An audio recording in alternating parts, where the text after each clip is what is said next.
Joseph before Pharaoh. Accursed are the wicked who never do a truly good deed.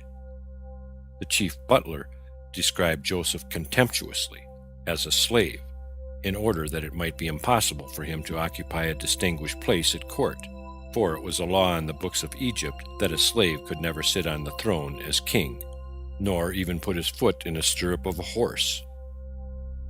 Pharaoh revoked the edict of death he had issued against the wise men, and he sent for Joseph. He impressed his messengers that they were not to excite and confuse Joseph, so rendering him unfit to interpret the king's dream correctly. They brought him out of the dungeon, but first Joseph, out of respect for the king, shaved himself and put on fresh garments, which an angel had brought to him from paradise, and then he came in to Pharaoh.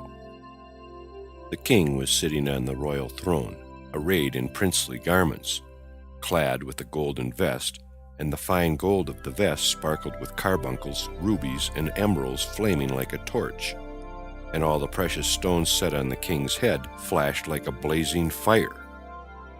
Joseph was greatly amazed at the appearance of the king. The throne on which he sat was covered with gold and silver, and onyx stones, and it had 70 steps. If a prince or other distinguished person came to have audience with the king, it was the custom for him to advance and mount to the 31st step of the throne, and the king would descend 36 steps and speak with him. But if one of the ordinary people came to have a speech with the king, he ascended only to the 3rd step, and the king would come down 4 steps and address him from there. It was also the custom that one who knew all the 70 languages ascended the 70 steps of the throne to the top. But if a man knew only some of the 70 languages, he was permitted to ascend as many steps as he knew languages, whether they were many or few. And another custom of the Egyptians was that none could reign over them unless he was master of all the 70 languages.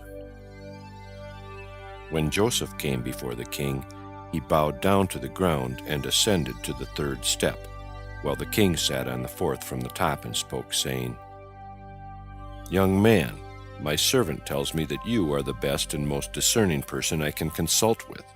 I pray you, give to me the same favors which you bestowed on this servant of mine, and tell me what the vision of my dreams foreshadow. Suppress nothing out of fear, nor shall you flatter me with lying words, or with words that please me.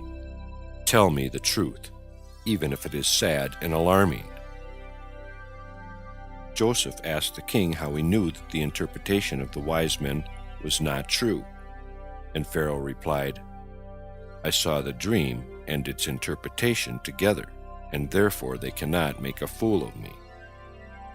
In his modesty, Joseph denied that he was adept at interpreting dreams. He said, "It is not in me, but it is in the hand of God, and if it be the wish of God, he will permit me to announce tidings of peace to Pharaoh." And for such modesty he was rewarded by the sovereignty over Egypt, for the Lord honors those that honor him. Thus was Daniel also rewarded for his speech to Nebuchadnezzar. There is a God in heaven that reveals secrets, but as for me, this secret is not revealed to me for any wisdom that I have, but so that the interpretation may be made known to the king, that you may know the thoughts of your heart. Then Pharaoh began to tell his dream, but he omitted some points and narrated others inaccurately, in order that he might test the vaunted powers of Joseph. But the youth corrected him and pieced the dreams together exactly as they had visited Pharaoh in the night, and the king was greatly amazed. Joseph was able to accomplish this feat because he had dreamed the same dream as Pharaoh, and at the same time. Then Pharaoh retold his dreams with all the details and circumstances precisely as he had seen them in his sleep, except that he left out the word Nile in the description of the 7 lean cows, because this river was worshipped by the Egyptians, and he hesitated to say that any evil had come from his God. Now Joseph proceeded to give the king the true interpretation. Both dreams were a revelation concerning 7 good years and 7 years of famine to follow them. In reality, it had been the purpose of God to bring a famine of 42 years' duration on Egypt, But only 2 years of this horrible period were inflicted on the land, for the sake of blessing Jacob when he came into Egypt in the 2nd year of the famine. The other 40 years fell on the land at the time of the prophet Ezekiel. Joseph did more than merely interpret the dreams. When the king gave voice to doubts concerning the interpretation, he told him signs and tokens. He said, "Let this be a sign to you that my words are true, and my advice is excellent. Your wife, who is on the birth stool at this moment, will bring forth a son, and you will rejoice. But in the midst of your joy, sad tidings will be brought to you about the death of your older son, who was born just 2 years ago, and you must find consolation for the loss of the one in the birth of the other." Scarcely had Joseph withdrawn from the presence of the king when the report of a birth of a son was brought to Pharaoh, and soon after also the report of the death of his firstborn, who had suddenly dropped to the floor and passed away.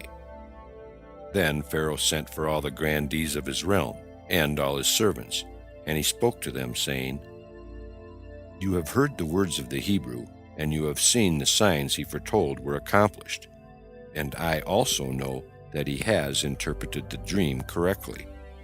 Advise me now how the land may be saved from the ravages of the famine. Look here and there throughout the land to find a man of wisdom and understanding, who I can set over the land, for I am convinced that the land can be saved only if we heed the counsel of the Hebrew." The grandees and princes admitted that safety could be secured only by adhering to the advice given by Joseph, and they proposed that the king, in his wisdom, choose a man he considered equal to the great task. Then Pharaoh said, "If we searched the whole earth from end to end, we could find none such as Joseph, a man in whom is the Spirit of God. If you think well of this plan, I will set him over the land, which can be saved only by his wisdom." The astrologers, who were his counselors, demurred, saying, "A slave who has been acquired by his present owner for 20 pieces of silver you propose to set over us as master?" But Pharaoh maintained that Joseph was not only a freeborn man beyond a doubt, but also the heir of a noble family. However, the princes of Pharaoh were not silenced. They continued to oppose Joseph, saying, "Do you not remember the immutable law of the Egyptians, that none may serve as king or viceroy unless he speaks all the languages of men? And this Hebrew knows none but his own tongue.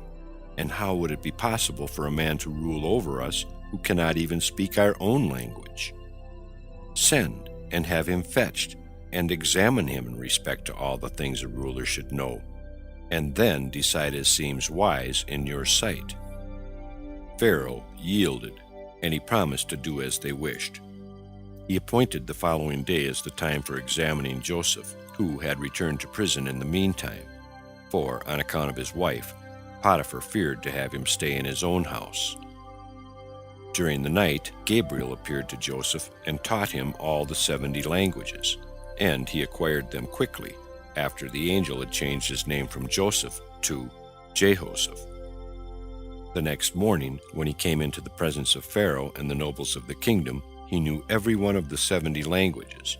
He mounted all the steps of the royal throne until he reached the 70th, the highest, on which sat the king. And Pharaoh and his princes rejoiced that Joseph fulfilled all the requirements needed by one that was to rule over Egypt. The king said to Joseph, "You gave me counsel to look for a man discreet and wise, and set him over the land of Egypt, that he may in his wisdom save the land from famine. As God has shown you all this, and as you are master of all the languages of the world, there is none so discreet and wise as you. You shall therefore be second in the land after me, and according to your word shall all my people go in and go out. My princes and my servants shall receive their monthly kingly gifts from you. And before you the people will prostrate themselves. Only on the throne will I be greater than you." The ruler of Egypt. Now Joseph reaped the harvest of his virtues, and according to the measure of his merits God granted him reward.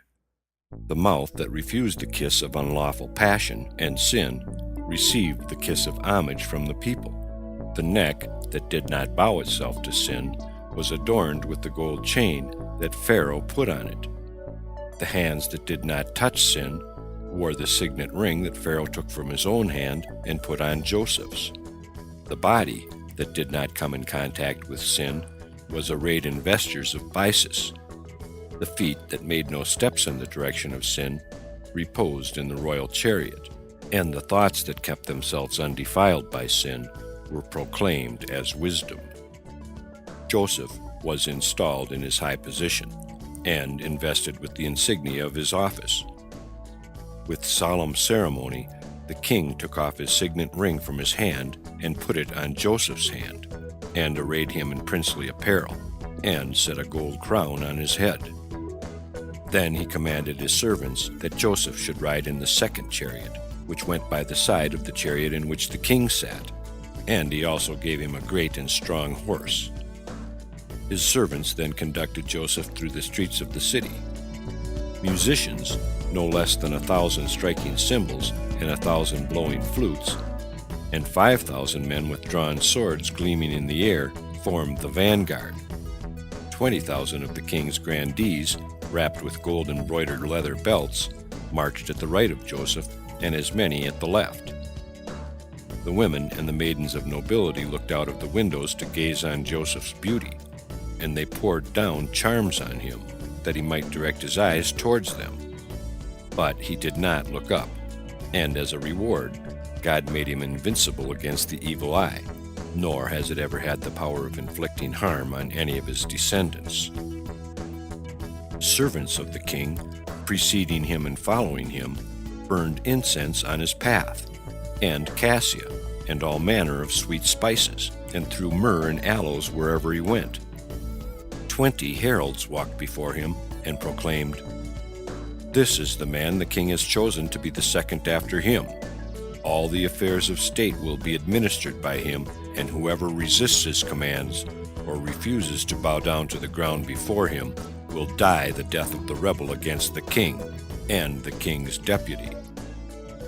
Without delay the people prostrated themselves, and they cried, "Long live the king, and long live the deputy of the king."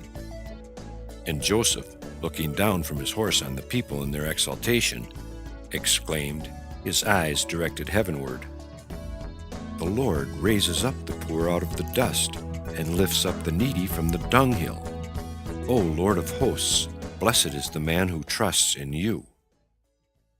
After Joseph, accompanied by Pharaoh's officers and princes, had paraded through the whole city of Egypt and viewed all there was therein, he returned to the king on the same day. And the king gave him fields and vineyards, 3,000 talents of silver, and 1,000 talents of gold, and onyx stones and bdellium, and many other costly things. The king commanded, moreover, that every Egyptian give Joseph a gift, or else he would be put to death. A platform was erected in the open street, and they all deposited their presents there.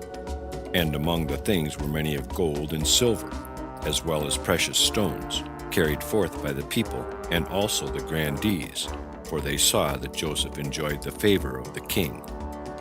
Furthermore, Joseph received 100 slaves from Pharaoh, and they were to do all his bidding. And he himself acquired many more, for he resided in a spacious palace. It took 3 years to build it.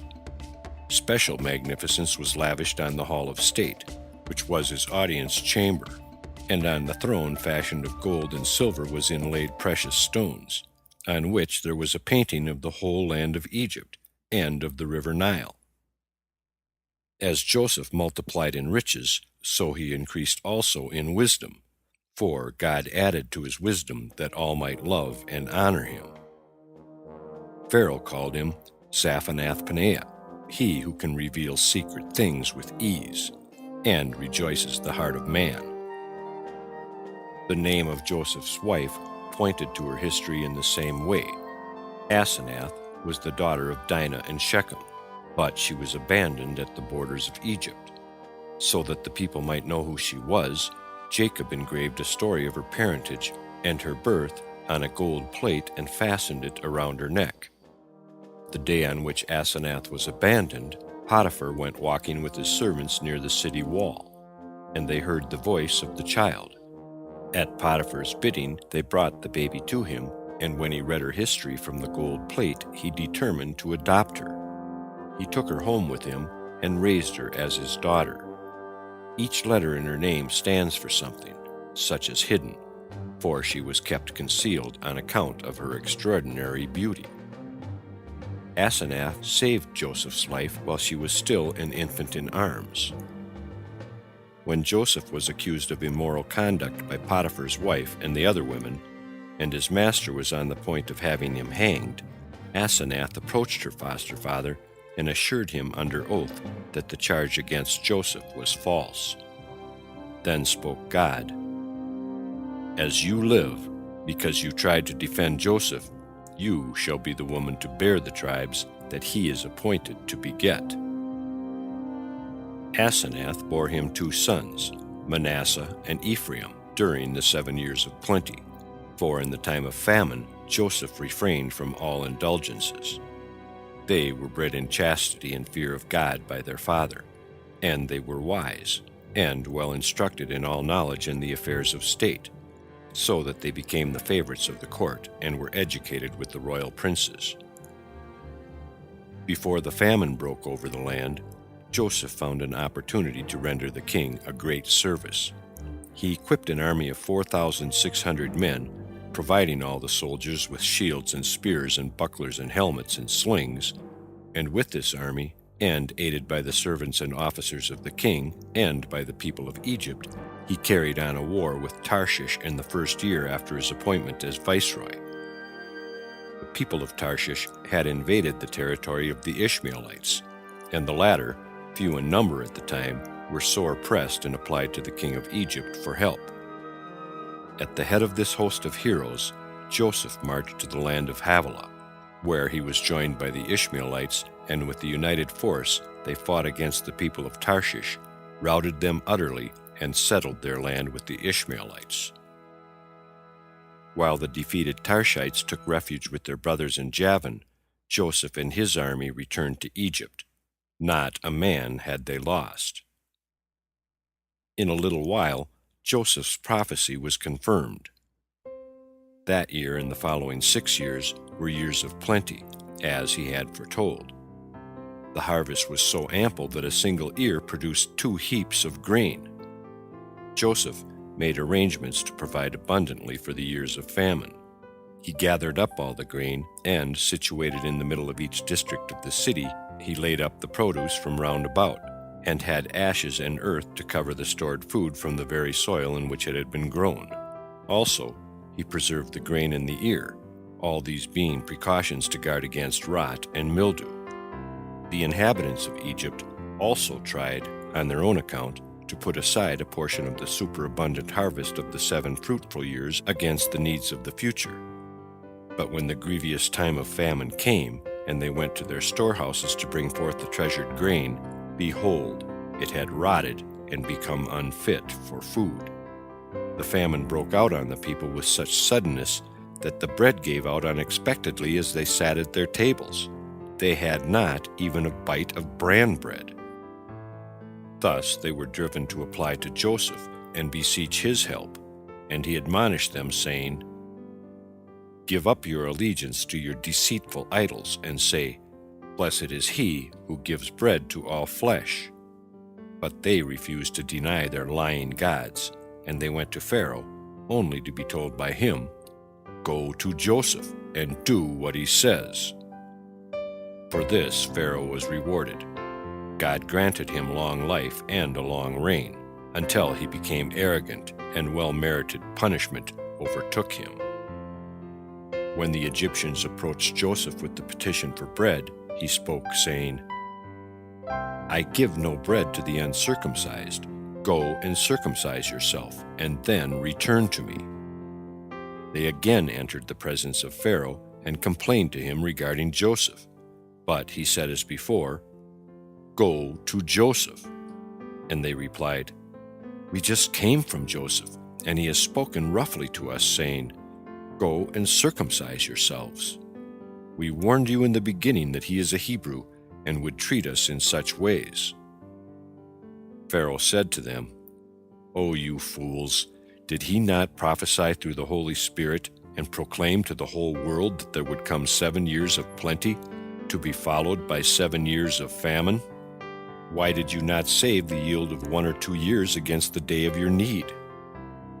Weeping, they made reply, "The grain that we put aside during the good years has rotted." Pharaoh, "You have nothing left of the flour of yesterday?" The Egyptians, "The very bread in the basket rotted." Pharaoh, "Why?" The Egyptians, "Because Joseph willed it." Pharaoh, "You fools! If his word has power over the grain, making it to rot when he desires it to, then also must we die, if so he wishes upon us. Go therefore to him, and do as he tells you." Joseph's brothers in Egypt. The famine, which inflicted hardships first on the Egyptians, gradually extended its ravages as far as Phoenicia, Arabia, and Palestine. Though the sons of Jacob, being young men well known on the streets and highways, still they were ignorant of what their old home-keeping father Jacob knew, that corn could be had in Egypt. Jacob even suspected that Joseph was alive in Egypt. His prophetic spirit, which forsook him during the time of his grief for his son, yet manifested itself now and again in dim visions, and he was resolved to send his sons down to Egypt. There was another reason. Though he was not yet in need, he nevertheless had them go there for food, because he was afraid of arousing the envy of the sons of Esau and Ishmael by his comfortable condition. For the same reason, to avoid friction with the surrounding peoples, he told his sons not to appear in public with bread in their hands, or in the accoutrements of war. As he knew that they were likely to attract attention on account of their heroic stature and handsome appearance, he cautioned them against going to the city altogether through the same gate, or, indeed, showing themselves altogether anywhere in public, that the evil eye be not cast on them. The famine in Canaan inspired Joseph with the hope of seeing his brothers.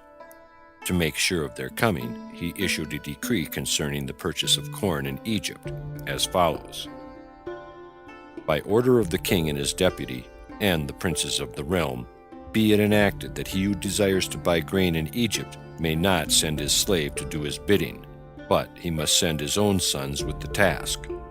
Any Egyptian or Canaanite that has bought grain and then sells it again shall be put to death, for no one may buy more than he requires for the needs of his own household. Also, anyone who comes with 2 or 3 beasts of burden and loads them with grain shall be put to death." At the gates of the city, Joseph stationed guards, whose duty was to inquire and take down the names of all that came to buy corn, and also the name of their father and their grandfather. And every evening the list of names was handed to Joseph. These precautions were bound to bring Joseph's brothers down to Egypt, and also make him aware of their coming as soon as they entered the land. On their journey, his brothers thought more of Joseph than of their errand. They said to one another, "We know that Joseph was carried down to Egypt, and we will search for him there. If we find him, we will ransom him from his master, and if his master refuses to sell him, we will use force, though we die ourselves." At the gates of the city, the brothers of Joseph were asked what their names were, and the names of their father and grandfather. The guard on duty happened to be Manasseh, the son of Joseph. The brothers submitted to being questioned, saying, "Let us go into the town and see whether this taking down of our names be a matter of taxes. If it be so, we will not demur. But if it be something else, we'll see tomorrow what can be done in that case."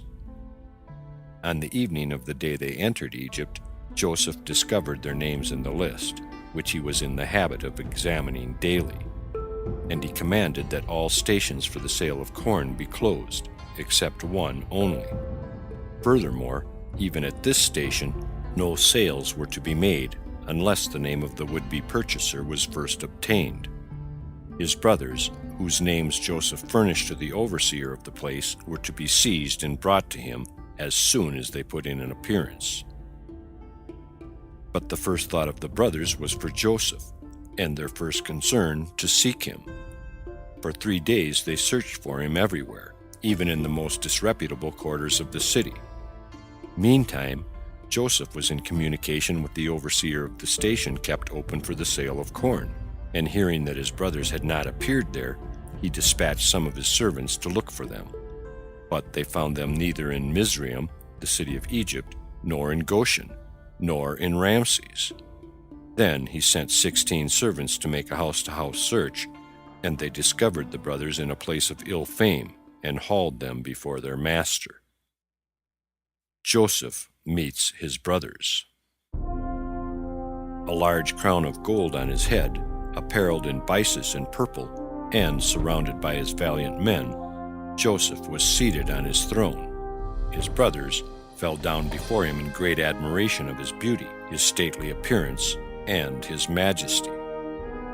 They did not know him, for when Joseph was sold into slavery, he was a beardless youth. But he knew his brothers. Their appearance had not changed at all, for they were bearded men when he was separated from them. He was inclined to make himself known to them as their brother, but an angel appeared to him, the same that had brought him from Shechem to his brothers at Dothan, and spoke, saying, "These come with intent to kill you." Later, when the brothers returned home and gave an account of their adventures to Jacob, they told him that a man had accused them falsely before the ruler of Egypt, not knowing that he who incited Joseph against them was an angel.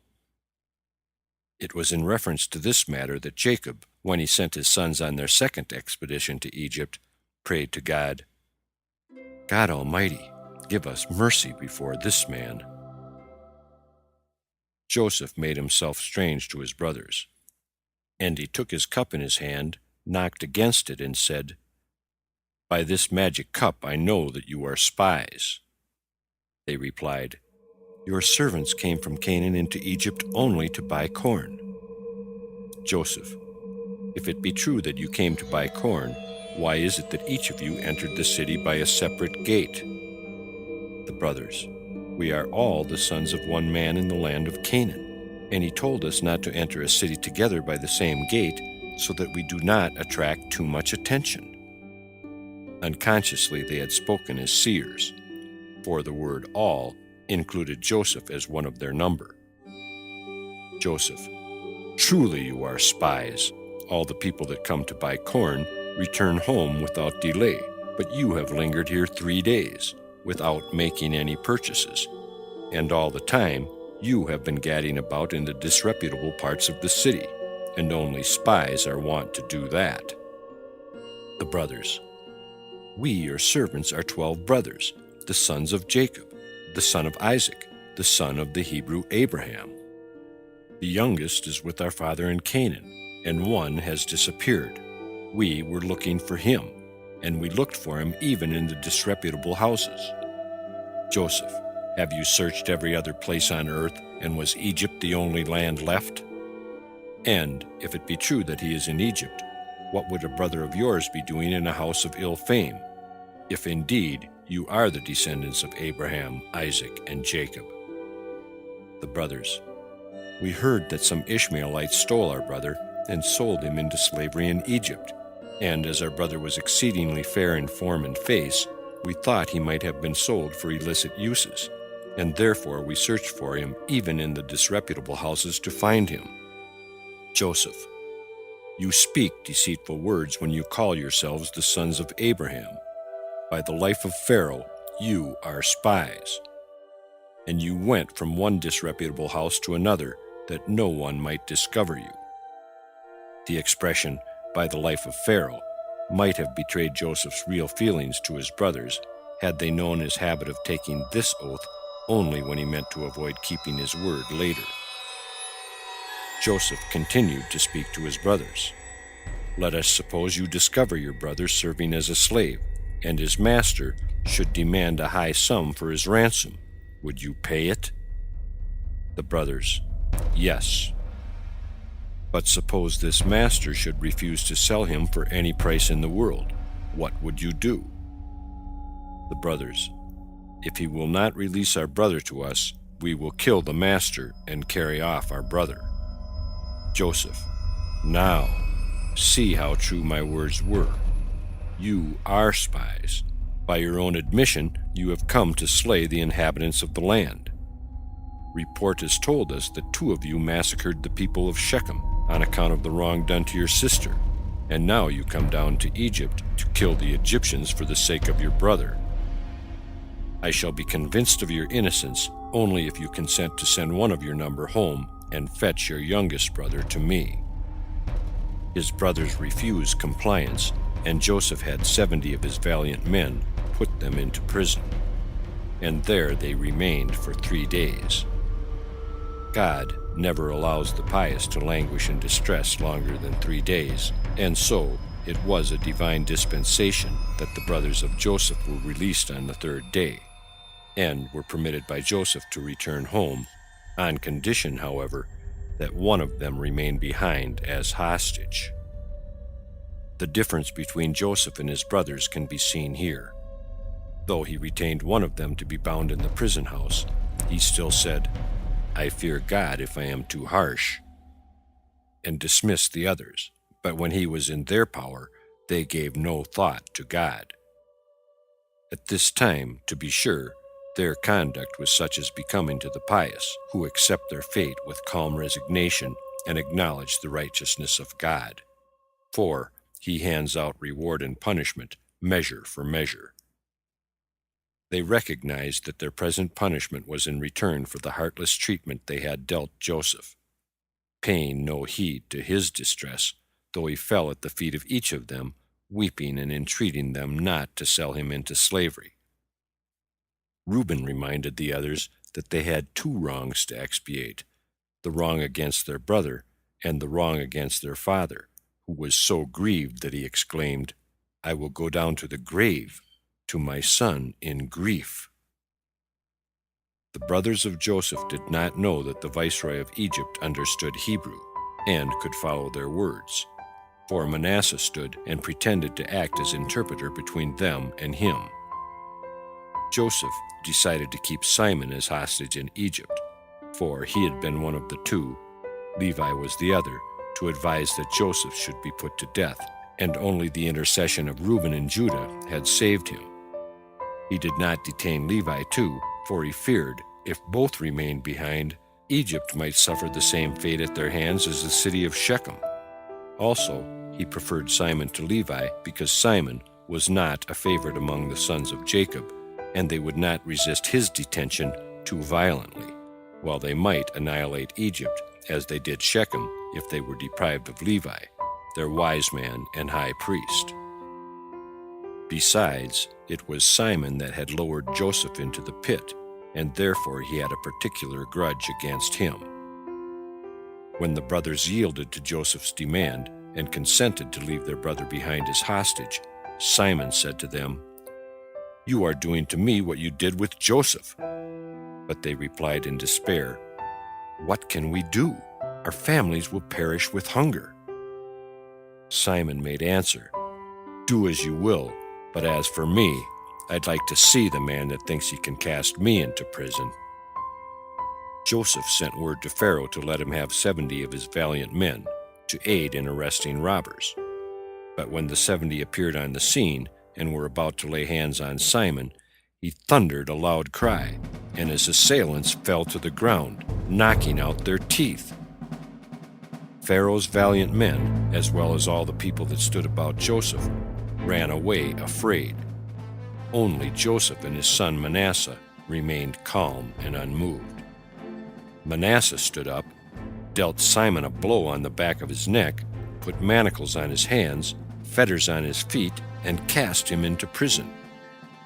Joseph's brothers were greatly amazed at the heroic strength of the youth, and Simon said, "That blow was not dealt by an Egyptian, but by one belonging to our family."